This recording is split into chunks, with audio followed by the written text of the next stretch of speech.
Have them both go inside the door that they are next to. The reinforced door is locked with a magnetic keycard strip. Something is beeping inside the first aid kit. The closer Ruby gets to the keycard slot, the louder it gets. Talk about the things that have happened to you. Jesus Christ, Tom should at least show Ruby the document he found. This is it. After that encounter with Stitches, Ruby knows she and Tom have to be 100% on the level. She can't keep it a secret anymore. She and Tom sit down by the doorway and she tells him everything. The documents about her own involvement in the study, labeling her as deceased, the visions of her own corpse, the injury she sustained from the abomination in the maintenance room, her encounters with Red, even her third eye. She spills it all. She tells him everything. As long as we're sharing secrets, there's something you should know about me too. As unsettling as it is to realize each other's bizarre mutations, Ruby and Tom find a strange comfort knowing that they're both in this together now. If nothing else, they no longer have to fear each other, or hide secrets. Ruby, open the beeping medical kit. The first aid kit beeps louder whenever Ruby gets closer to the keycard slot on the big reinforced door. But the first aid kit is locked with a fingerprint scanner. Have Tom and Ruby try their own fingers, all of them, on the kit scanner. None of their 28 combined fingers and thumbs work. Have we examined the ladder going up? If not, do so now. Does the hatch open? It is capped with a sealed metal hatch and no visible means of opening. It is covered in bolts, not buttons. But in the meantime, is that plaque part of the wall, or can it be looked behind? It's a framed painting mounted on the wall. Ruby and Tom return downstairs and compare inventories. Use medical tools on hole. Tom uses some forceps to reach deep into the hole in the wall and retrieves yet another access card. Can Ruby use her dormant MacGyver powers to combine the spade and the cane into a more deadly weapon? Ha! Ruby wedges the cane into the shovel head to create a bludgeony cane shovel.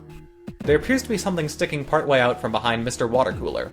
Tom is about eye level to it, so he should look, as Ruby's busy staring at his rear.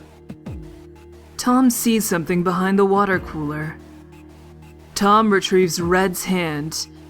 It must have been blown here after the explosion. Wasn't there a hand scanner downstairs? But I guess we haven't looked at the display case upstairs yet. So, which will it be? Do they go together to the hand scanner downstairs with Red's hand, or do they go together to the display case upstairs? Or do they split up and do both at the same time? Go to the hand scanner. Ruby and Tom descend to the lower levels to find that power and lighting have returned. Tom gives Ruby Red's hand, and she presses it to the scanner. It beeps lightly, and a small light turns green. The machine boots up slowly, and provides a short prompt. Some kind of video feed begins playing.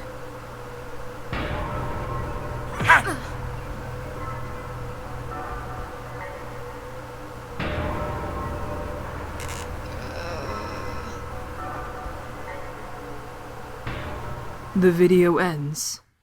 It's okay to cry, Ruby. Tears will have to wait. The large figure stands in the doorway, blocking Tom and Ruby's exit. Attempt to talk with him.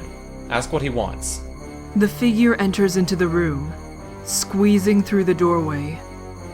Hello. Ruby attempts to greet the figure, asking about its intentions, its identity. The figure does not speak. Shove dummy on wheels into Ace. The dummy is bolted down on a pivot. Give him Red's hand. Ruby offers the dismembered hand. The figure doesn't seem to want it. The figure approaches and reaches for Ruby. Tom, pull Ruby back. Enter defensive stance. Ruby, attempt to dodge it and brandish scalpel. Ruby and Tom are not going down without a fight.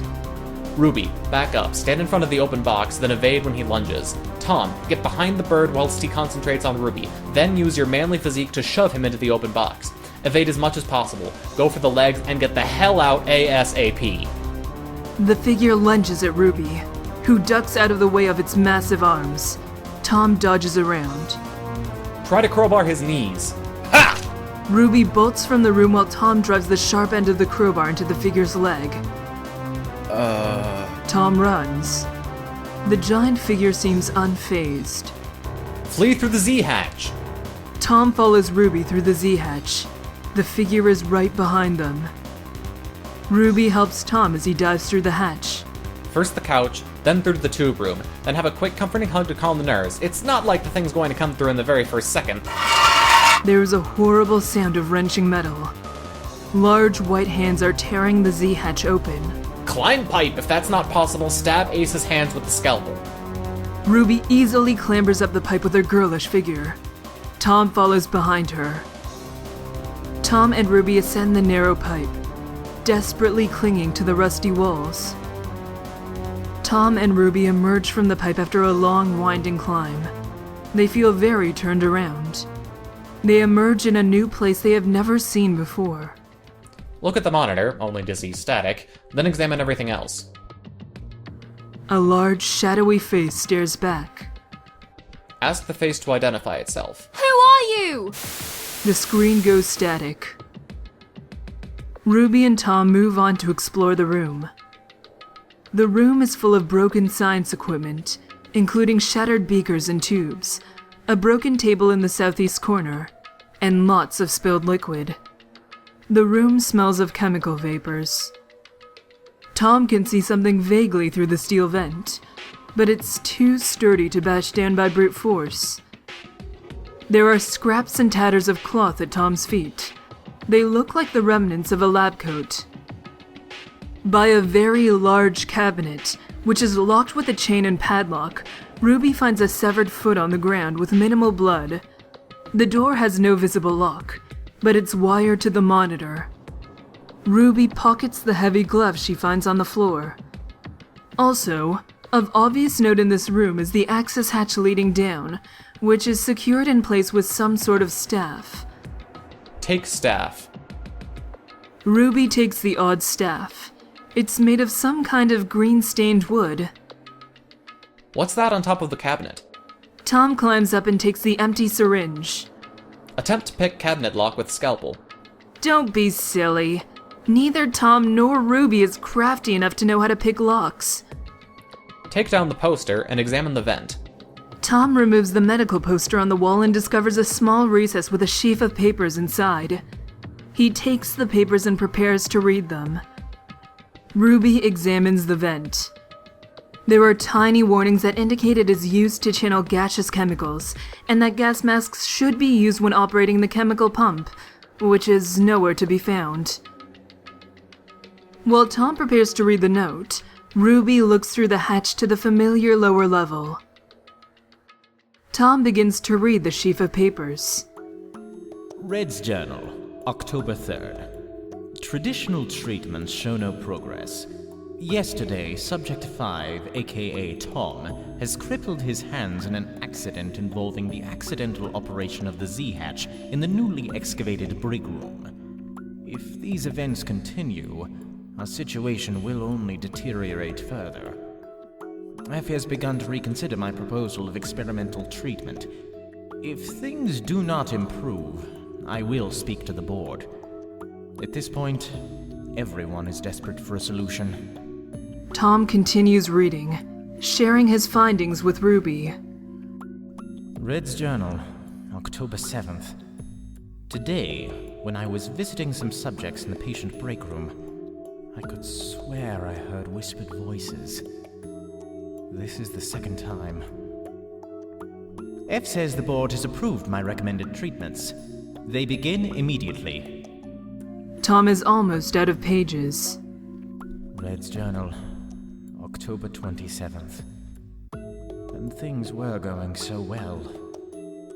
What happened today changes everything. Everything that happened since the new treatment started. I had hoped the death of patient number 1 could be overlooked. That is no longer an option. I know what must be done. I do not welcome it.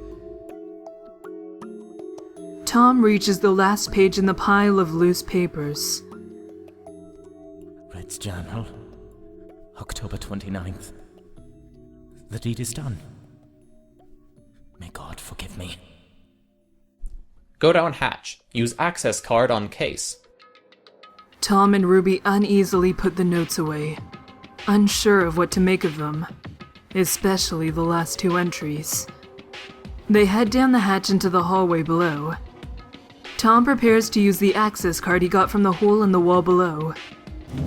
As Tom feeds the access card into the slot, the glass cover on the display stand descends, revealing the statuette and the severed finger. Unlock the first aid kit. Ruby gives Tom the first aid kit, which Tom unlocks with a severed finger. He empties it for its contents, which turn out to be a pair of wire cutters, a roll of gauze, and a strange disc of green-dyed wood. It looks like it was broken off of something. Combine the disc with the staff. Ruby fits the two pieces of greenish wood together into an odd staff. Tom, swipe the card on the case again to close it and shut away the fetus statue. Tom reseals the display case. Wrap up Tom's eye with the gauze, if he's willing. Ruby uses the gauze to bandage Tom's eye. Can we cut the barbed wire downstairs with the wire cutters? Tom and Ruby go back downstairs, wary of any potential aggressors. Tom uses the wire cutters on the barbed wire, which is tangled so tightly around the shutters. Behind the metal shutters is some kind of cabinet shelf for cafeteria food. What's inside is not food. Use wire cutters to take the card from her maw. Tom carefully removes the card from the jaws of the severed head. Tom pockets the high-clearance access card. The large figure appears in the doorway again. He appears armed. Get out of there! Go into the locked door! Ruby and Tom run upstairs. The large figure is in hot pursuit. Tom uses the high-clearance access card on the door. Ruby and Tom take this opportunity to mentally review their respective inventories. The large figure appears in the doorway. Tom is still opening the door. The first aid kit! We emptied it! Toss it at the case as we leave! Ruby hurls the empty case as Tom gets the door open and rushes through. The empty first aid kit smashes the glass on the security-protected display case. Ruby rushes through the door after Tom, as a lethal trap springs from the mechanical guts of the display case. Ruby and Tom quickly shut the door behind them and observe the new room. Examine room. Tom steps over a chasm on the floor to approach the clipboard hanging on the wall. Ruby inspects the jar. Inside, some sort of very strange fleshy growth is suspended in some kind of solution. It is covered in what looks like veins and knotted muscle. That was a shaft? Look down what lies below, as soon as you're finished with what you're doing now. It would appear to be the room Ruby started in when she first climbed out of her locker. Tom grabs the clipboard and reads for yet another expository cutscene. Notice, November 23rd. Subject 6 has been moved to isolated containment in Upper Lab B due to increasingly unpredictable and violent behavior. Please notify ? If you have any need to make contact with Subject 6. All non-medical staff is advised to avoid Lab B at all costs. Highest priority hazard. There are only 2 pages. Attention all staff attending subject cells. Following the events of November 1st, Diagnostic Technician Red will be assigned to Cell 6. Please note that Subject 6 has been relocated to the Brigfall Holding. The staff would also like to announce that until further notice, ACE will be referred to on these documents as ? The Action Committee is still deciding whether it is more economic to change his name or assign the Subject Cells Committee a font capable of properly producing that stupid symbol. Tom gets the feeling there was some sort of interdepartmental feuding going on here. Open a locker. Tom tries locker 5, but the lock, while busted, is jammed. It'll take a bit of force to rip it open. Ruby, meanwhile, examines the clipboard after Tom. First check the goddamned wiring. Tom and Ruby consult each other on the wiring. But given the construction of the massive piece of machinery, they assume the wires and tubes are for normal operation. It does not appear booby-trapped as far as they can tell. Someone send for the bludgeony cane shovel. Ruby lends Tom her bludgeony cane shovel. Thanks. I'll give it right back. Promise. Ruby, step away from that chasm. Something's gonna grab your ankles. Ruby retreats at a safe distance from the hole. Tom springs the door open with a loud metallic rattle. Locker 5 is empty. However, something is scrawled onto the door. In Tom's handwriting. Don't trust 7? Tom closes the locker quickly. Ruby asks Tom if he found anything useful inside. She also wants to try opening locker 6 with the cane device. Ruby opens cell 6 by setting the odd staff into the carved recess on the front of it. Inside, there is a large electrical switch labeled 2. Flip switch. Ruby flips the switch, but nothing seems to happen. Meanwhile, Tom examines the button on the wall. Should Tom push the shiny button? I wonder what the player will have to say. Tom, push button. Tom waits for Ruby to step away from the cells before pressing the button. A panel opens up in the wall, revealing a pneumatic tube. A severed hand falls out of the pneumatic tube. Take hand back down to scanner. Tom takes the severed hand. Might as well get going. This could be bad. So far, so good. Tom and Ruby return to the room with a hand scanner. Use hand. Watch cutscene. Tom scans the severed hand and begins the cutscene as the video playback initializes.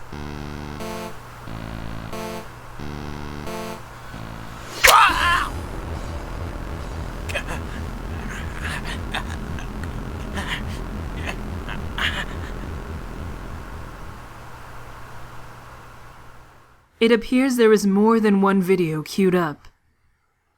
The video playback continues on the monitor.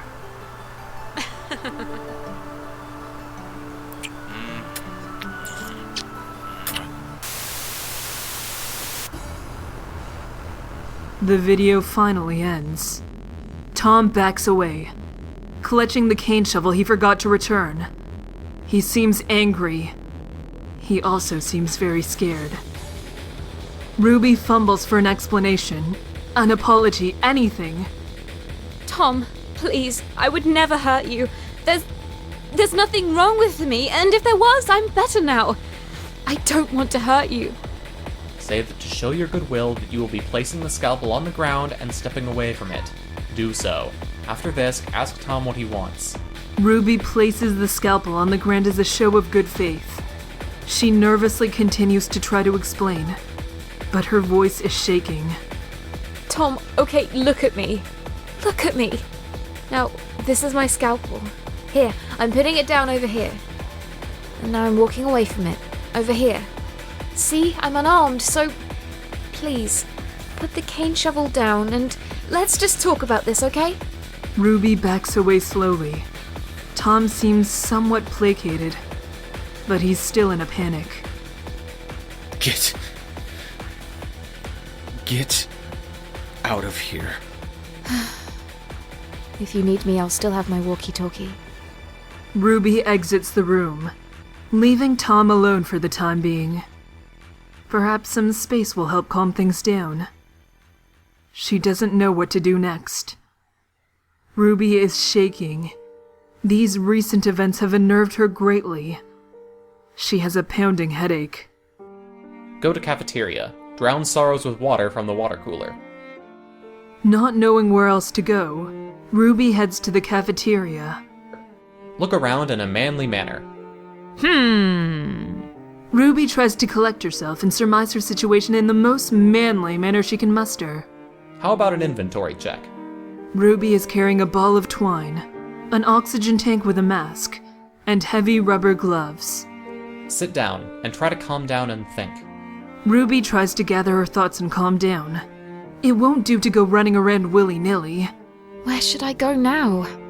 I have to do something. I can't just give up. Attempt to open third eye.